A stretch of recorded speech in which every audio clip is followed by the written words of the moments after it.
Gunfire was supposed to be the soundtrack of his night, not the soft, trembling lips of a complete stranger. She crashed into his world like a reckless comet, pressing her mouth to his to save him from 3 armed men. Completely oblivious, she was actually saving them from him. Neon lights flickered through the rain-slicked windows of the Aviary, one of Chicago's most exclusive cocktail lounges. Vivian Clark sat at the mahogany bar, swirling a $12 glass of Pinot Noir she could barely afford. She was a junior architect at a mid-sized firm on Wacker Drive, celebrating a minor promotion that barely covered the cost of her overpriced drink. Exhaustion pulled at the corners of her hazel eyes, her tailored navy blazer feeling heavier by the minute. She just wanted to use the restroom, pay her tab, and catch the Red Line train back to her tiny apartment in Lincoln Park. Pushing herself away from the bar, Vivian navigated the labyrinth of velvet booths and dimly lit corridors. The bass of the lounge's sound system thumped against the floorboards, vibrating through the soles of her sensible black pumps. Taking a sharp left past a heavy velvet curtain, she found herself in a secluded VIP hallway that smelled of expensive cigar smoke and spilled bourbon. It was entirely empty, save for 4 men clustered near the service exit. Instinct told her to turn around. Her late brother, Thomas, had always warned her about walking into blind spots. Thomas had lost his life 3 years ago in a botched mugging in a similar alleyway, a memory that still haunted Vivian's nightmares. She froze in the shadows, her breath catching in her throat as she took in the scene playing out 20 feet away. 3 men, built like industrial refrigerators and dressed in cheap, ill-fitting leather jackets, had cornered a single man against the brick wall. The solitary man was a stark contrast to his aggressors. He wore a bespoke charcoal-grey Brioni suit that screamed old money, his dark hair slicked back perfectly, throwing sharp, angular shadows across his jawline. He looked impossibly calm, completely unbothered by the fact that the largest of the 3 thugs had a hand shoved deep into his jacket pocket, clearly gripping the handle of a concealed weapon. Panic seized Vivian's chest. The tall man in the suit was going to be robbed, or worse, killed right here in the hallway, and no one in the crowded bar would hear a thing over the thumping bass. The memory of Thomas bleeding out on the pavement flashed behind her eyes, hot and blinding. Before her rational mind could hit the brakes, a massive surge of adrenaline hijacked her nervous system. She couldn't let another innocent person die. Marching forward, the sharp clack of her heels echoing like gunshots against the hardwood floor, Vivian forced a blindingly fake smile onto her face. "Babe! Oh my God, I have been looking everywhere for you!" she squealed, pitching her voice an octave higher to mimic a heavily intoxicated, obnoxious socialite. The 3 thugs snapped their heads toward her, their expressions twisting into ugly scowls of confusion. The man in the Brioni suit blinked, his dark, piercing obsidian eyes locking onto hers. For a fraction of a second, surprise flashed across his stoic features, swiftly replaced by a dangerous, calculating amusement. Vivian didn't give anyone a chance to process her sudden arrival. She shoved past the largest thug, deliberately hitting him with her purse, and threw her arms around the tall stranger's neck. "The Uber has been waiting for 10 minutes, and you're back here talking to whoever these guys are." Before he could utter a single word, Vivian grabbed the lapels of his $1,000 suit, pulled him down to her level, and smashed her lips against his. She expected him to push her away, to shout in confusion, but instead, the stranger let out a low, vibrating hum at the back of his throat. His large, calloused hands immediately went to her waist, gripping her with a possessive strength that sent a jolt of electricity straight down her spine. The kiss, meant to be a fleeting, desperate distraction, suddenly deepened. He took complete control, tilting her head and parting her lips, tasting of expensive Macallan 18 whiskey and something dark, sharp, and metallic, like gunpowder. The sheer dominance of his response made Vivian's knees buckle, her fingers helplessly tangling in his dark hair as the world around them melted into a heated blur. Over Vivian's shoulder, Lorenzo Falcone, the undisputed head of the Chicago syndicate, snapped his eyes open. He glared at the 3 O'Rourke cartel hitmen who had been sent to assassinate him. With one subtle, sharp flick of his wrist, behind Vivian's back, Lorenzo gave his hidden sniper, perched on the fire escape outside the frosted window, the signal to stand down. He waved the 3 terrified hitmen away. Realizing that the legendary Mafia boss was willingly engaged with this lunatic woman and terrified of the sudden shift in atmosphere, the thug scrambled backward and bolted out the service door into the rainy alley. Vivian finally broke the kiss, gasping for air, her cheeks flushed crimson.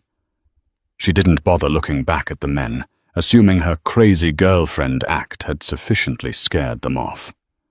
"Come on, before they realize I'm bluffing," she hissed, grabbing Lorenzo's wrist. She dragged him down the hallway, through the bustling lounge, and shoved him out the front doors onto the wet pavement of Fulton Market. The cool autumn air hit her face, snapping her back to reality. She turned to the striking stranger, aggressively pointing a finger at his chest. "Listen to me. You cannot flash a Rolex Daytona in a dimly lit bar and wander into dark hallways by yourself. Are you insane? Those guys were going to stab you and dump you in the Chicago River. Have some street smarts." Lorenzo stood under the glowing neon sign, the rain lightly dusting his immaculate suit. He stared at the fierce, beautiful woman lecturing him, completely mesmerized. He had killed men for simply looking him in the eye for too long, yet this tiny civilian was currently berating him on the sidewalk.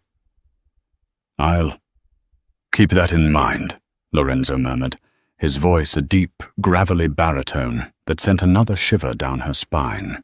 "Get a cab. Go straight home. Don't talk to strangers," Vivian ordered, exhausted by her own heroics. Without waiting for a thank you, she turned on her heel and marched toward the subway station, completely unaware that she had just signed her own death warrant by getting involved with the most dangerous man in the Western Hemisphere. Monday morning tasted like cheap break-room coffee and impending dread. Vivian sat at her cluttered desk at Harrison and Company Architecture, staring blankly at the blueprints of a commercial plaza. She couldn't focus. Her lips still tingled with the phantom pressure of the stranger's kiss from Saturday night. It had been the most reckless, stupid, and undeniably exhilarating moment of her entire 26 years of existence. "Hey, Viv, did you see the news?" her co-worker Sarah asked, leaning over the cubicle partition with wide eyes. Sarah spun her tablet around, displaying the front page of the Chicago Tribune. Vivian leaned in, her blood turning to ice. The headline screamed, "Brutal Gang Slaying in Fulton Market Alley." Below the text was a gritty crime scene photograph showing 3 body bags being loaded into a coroner's van. "3 guys tied to the O'Rourke mob," Sarah whispered, shivering. "Found dead right behind the aviary lounge. Weren't you drinking there on Saturday?" The lukewarm coffee in Vivian's stomach threatened to make a violent reappearance. She recognized the cheap leather jacket peeking out from beneath one of the yellow tarps. It was them. The 3 men who had cornered the handsome stranger. They hadn't been muggers. They were mobsters. And if they were mobsters, who exactly was the man she had kissed? Before Vivian could process the horrifying reality of her situation, a heavy, suffocating silence descended over the bustling open-plan office. The familiar hum of ringing phones and clacking keyboards abruptly died. Vivian looked up.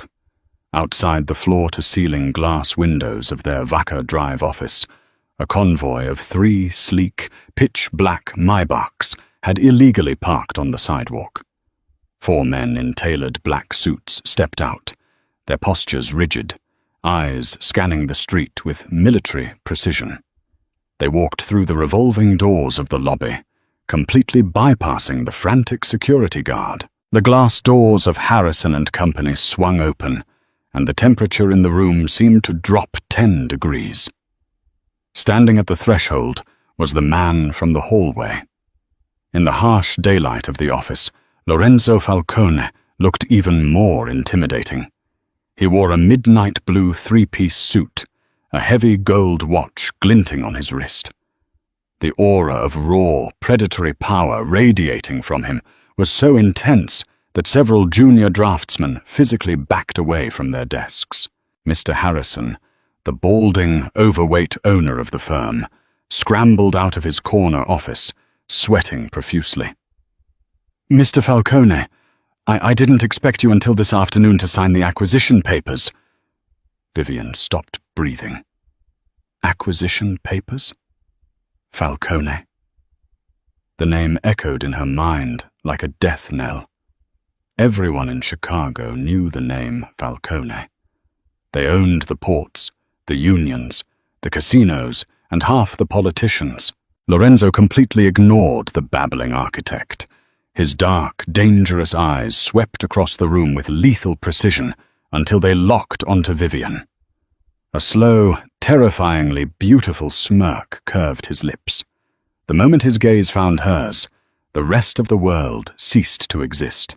He bypassed Mr. Harrison, his expensive leather shoes echoing ominously against the hardwood floor. He walked straight into the labyrinth of cubicles, stopping directly in front of Vivian's desk. The 3 massive bodyguards fanned out behind him, silently daring anyone in the office to make a sudden movement. "You didn't leave a number," Lorenzo stated, his deep voice carrying perfectly through the dead, silent room. Vivian swallowed hard, her trembling hands instinctively gripping the edges of her desk. "You're Lorenzo Falcone." "I am," he replied smoothly, leaning forward to rest his large hands on her desk, invading her personal space. The intoxicating scent of cedar and expensive cologne washed over her. "And you are Vivian Clark. You live in a 3rd-floor walk-up in Lincoln Park. You owe $30,000 in student loans, and you have a terrible habit of throwing yourself into the middle of cartel assassinations." "I thought you were being mugged," she whispered fiercely, her survival instinct finally kicking in. "I was trying to save your life." "You ruined a perfectly good execution," Lorenzo corrected, his tone conversational, yet layered with deadly serious undertones. "Those men were sent by Jimmy O'Rourke to put a bullet in my head. I had my sniper perfectly aligned to take them out. And then you skipped down the hallway, claimed me as your boyfriend, and kissed me in front of the Irish mob." Vivian's face drained of color. "Oh my God. The news. They're dead." "Yes," Lorenzo said simply. "But before they died, they reported back to Jimmy. They told him that Lorenzo Falcone, a man who has famously never allowed a woman to get close to him, has a secret girlfriend who is brave enough to scream at hitmen. Do you understand what that means, Vivian?" She shook her head, tears of sheer panic pricking her eyes. "It means the O'Rourke family now believes you are my only weakness," Lorenzo murmured, reaching out. His gloved thumb gently brushed a stray lock of hair behind her ear, the touch surprisingly tender for a man with so much blood on his hands. "They have put a $2 million bounty on your beautiful head. If I leave you in this office, you will be dead before your lunch break." "No," Vivian gasped, stepping back, bumping her chair into the partition. "No, this is a mistake. I'll go to the police. The police work for me," Lorenzo interrupted calmly. He stood to his full, towering height, buttoning his suit jacket. "I bought this firm 20 minutes ago to secure this building. You don't work for Harrison anymore. You belong to me now. My men are currently packing your apartment. You are moving into my estate on the North Shore." "You can't just kidnap me," Vivian hissed, glancing desperately at her co-workers, who were all staring at their shoes, utterly terrified to intervene. Lorenzo stepped into her space, his chest brushing against hers. He leaned down, his lips grazing her ear. "You claimed me in that hallway, Vivian. You kissed the devil in front of his enemies. I am the only thing keeping you breathing right now.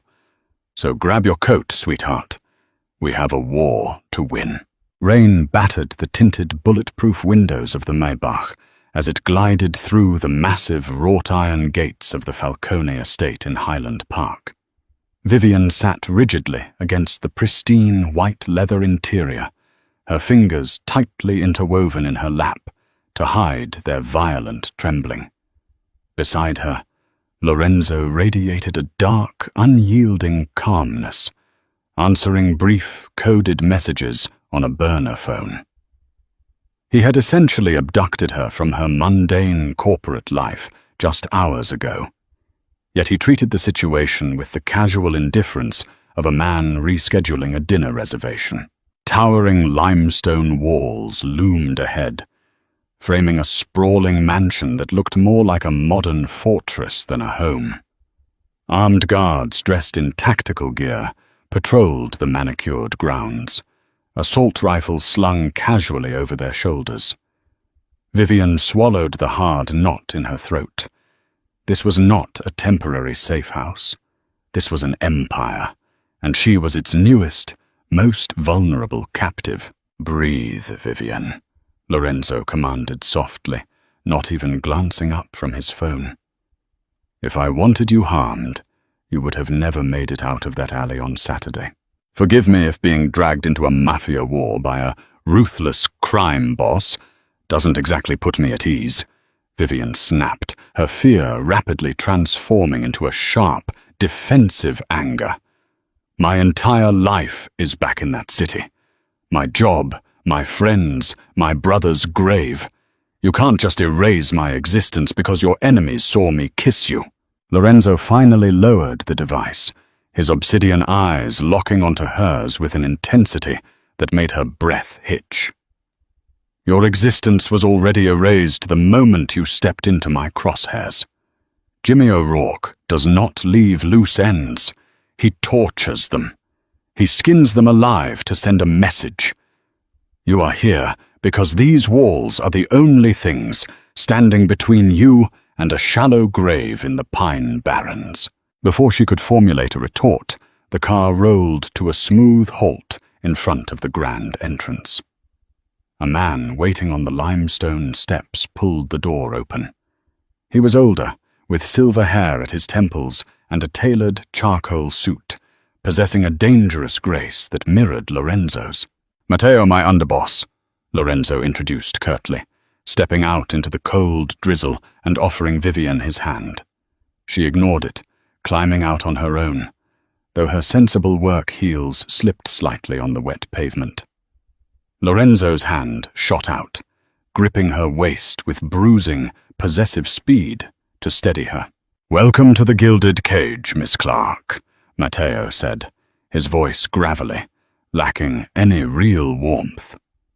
"We have secured your perimeter. However, we have a slight complication. Detective Sean Gallagher from the Chicago PD Major Crimes Division was sniffing around her apartment building while our men were packing her things."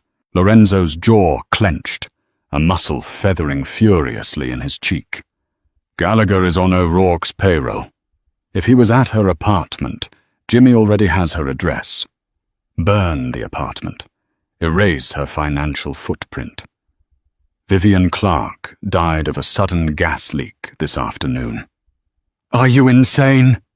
Vivian shrieked, shoving hard against Lorenzo's chest. It was like pushing a brick wall. "You can't blow up my home. Everything I own is in there. Pictures of my brother, my family." "Your brother, Thomas," Lorenzo interrupted, his voice dropping to a dangerously low decibel.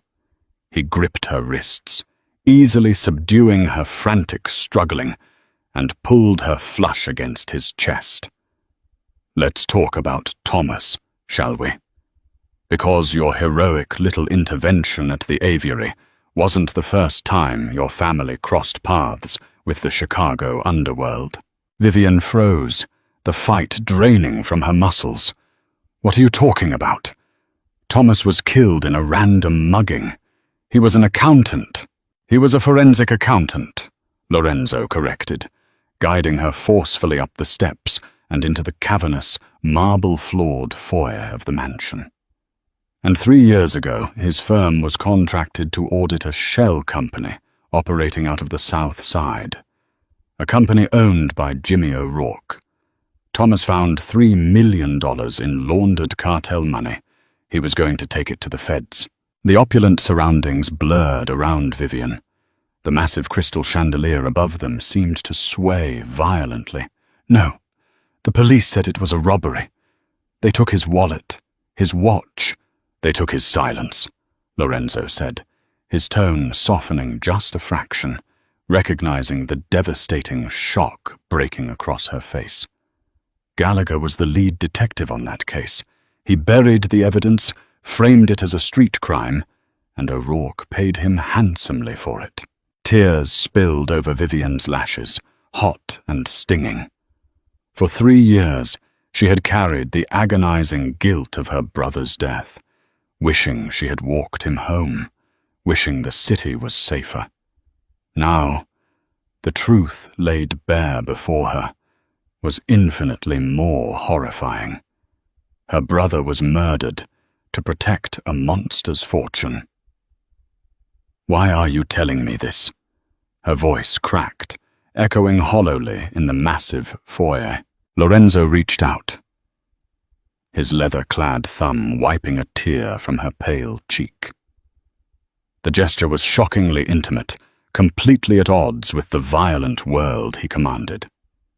"Because you looked at me in that alley and decided my life was worth saving. You are loyal, Vivian, and you are fierce, but you are blind to the monsters circling you. I need you to understand exactly who we are fighting. Jimmy O'Rourke took your blood. He tried to take my life." Matteo cleared his throat from the doorway, holding up a ringing encrypted tablet. "Boss, it's Jimmy. He's demanding a parley." Lorenzo's eyes never left Vivian's. The terrifying, beautiful smirk returned to his lips, but this time it was laced with a chilling promise of absolute violence. "Accept it. Tell him I'll meet him at the old shipyard, and tell him to bring his coffin." Midnight cloaked the abandoned naval shipyard in absolute suffocating darkness. The rusted husks of decommissioned freighters loomed against the stormy Chicago skyline like iron leviathans. Vivian crouched behind a stack of rotting wooden shipping crates, the freezing wind slicing through the oversized cashmere coat Lorenzo had draped over her shoulders hours ago. She wasn't supposed to be here. She was supposed to be locked securely inside the Highland Park estate, but betrayal always struck from the inside. Carter, one of the elite guards Lorenzo had assigned to her bedroom door, had dragged her out through the estate service tunnels at gunpoint just an hour after Lorenzo left for the parley. Carter had sold out to O'Rourke for a seat at the cartel's table, bringing Vivian to the shipyard as the ultimate bargaining chip to force Lorenzo's surrender. However, Carter had severely underestimated the woman he kidnapped. Vivian was an architect. She spent her days analyzing structures, identifying load-bearing weaknesses, and mapping out spatial environments. When Carter pushed her into the decaying warehouse overlooking the docks, Vivian immediately noticed the compromised structural integrity of the rusted steel catwalks above them. Pretending to stumble in the dark, she had kicked a heavy iron pipe against a corroded support beam, bringing a section of the catwalk crashing down between them. In the ensuing dust and chaos, she had sprinted into the labyrinth of the shipyard. Now the sound of heavy boots crunching on gravel echoed dangerously close to her hiding spot. "Come out, little bird," Jimmy O'Rourke's voice boomed over a megaphone, the harsh, grating Irish brogue cutting through the howling wind. "Falcone is bleeding out on the docks. His empire is burning. If you walk out now, I promise to make it quick, just like I did for your nosy brother, Thomas."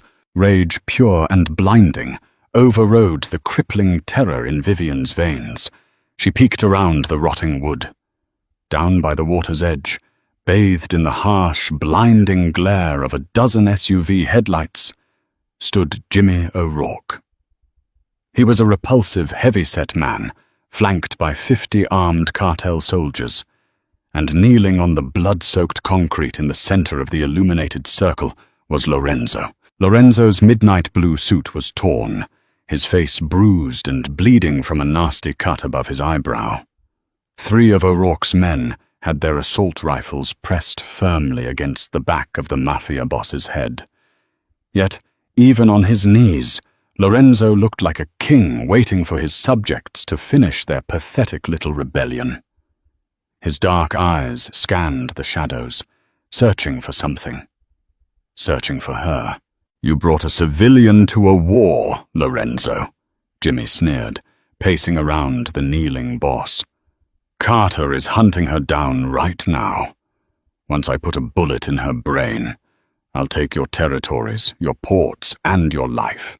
Vivian noticed a massive, rusted industrial crane towering directly above the illuminated standoff. The control cabin hung precariously over the cartel soldiers. Beside her crate was the secondary power breaker box, heavily rusted but still humming with faint electricity. She remembered the blueprints of these old naval yards from a revitalization project her firm had pitched last year. If she tripped the master overload, the magnetic lock on the crane's payload, a massive cluster of steel I-beams, would release. She didn't hesitate. Pulling her sleeves over her hands, Vivian lunged for the breaker box, gripping the heavy iron lever with all her strength. "Hey, she's over here!" Carter's voice screamed from her left, his gun raising to take the shot. "For Thomas," Vivian whispered, ripping the lever downward with a violent crack. Sparks showered the wet concrete. High above the docks, the crane groaned, a deafening mechanical screech that echoed across the water. The magnetic lock failed. 5 tons of reinforced steel I-beams plummeted from the sky directly into the center of O'Rourke's men. The earth-shattering impact threw everyone off their feet. Metal shrieked, the ground cratered, and a massive cloud of dust and debris engulfed the headlights. In the sudden, chaotic blindness, Lorenzo didn't miss a single beat. He moved with the terrifying speed of an apex predator off its leash. Before the dust could even begin to settle, the sharp, rhythmic cracks of Lorenzo's suppressed sidearm silenced the panicked shouts of the cartel soldiers. Vivian pressed her back against the crate, covering her ears as the rapid gunfire echoed through the yard. Then, terrifyingly, absolute silence fell over the docks. Heavy, deliberate footsteps crunched on the gravel, approaching her crate. Vivian held her breath, squeezing her eyes shut. "You can open your eyes, Mia Regina," a deep, gravelly voice murmured. Vivian looked up. Lorenzo stood over her, his face streaked with dust and blood, but his dark eyes burned with an intoxicating, possessive fire. Behind him, the remaining cartel soldiers were fleeing into the night, leaving Jimmy O'Rourke bleeding out on the concrete, gasping his final breaths. Matteo and the syndicate reinforcements were swarming the yard, securing the perimeter. Lorenzo reached down, pulling Vivian up from the dirt. He didn't check her for injuries. He simply hauled her flush against his chest, burying his face in the crook of her neck, inhaling her scent like she was oxygen, and he had been drowning. "You dropped 5 tons of steel on my enemies," he rumbled against her skin, a dark, breathless laugh vibrating in his chest. "I told you to hide, Vivian." "I told you on Saturday," she breathed out, her arms instinctively wrapping around his broad shoulders, clinging to him. "You need street smarts to survive this city." Lorenzo pulled back just enough to look at her lips. The cold indifference of the Mafia boss was entirely gone, replaced by a consuming, devastating devotion. "You saved my life again. You avenged your brother. You own me, Vivian Clark. Every breath I take, every bullet I fire, belongs to you." He didn't wait for her to reply. Lorenzo crashed his mouth down onto hers, the kiss mirroring the violent, chaotic beauty of the night. It tasted of blood, rain, and absolute victory. Vivian tangled her fingers in his dark hair, kissing him back with an equal desperate fervor. She had walked into an alley to save a stranger, only to conquer the most dangerous man in Chicago. She was no longer just an architect. She was the newly crowned queen of the Falcone syndicate, and they had a city to rule. Will Vivian's reign alongside Lorenzo bring peace to Chicago? Or is this just the beginning of a deadlier war? Falling in love with the devil means embracing the flames, and this Mafia queen is clearly not afraid of the fire. If you were captivated by Vivian and Lorenzo's intense romance, hit that like button, share the story with your fellow drama lovers, and don't forget to subscribe for more thrilling, real-life inspired Mafia romances.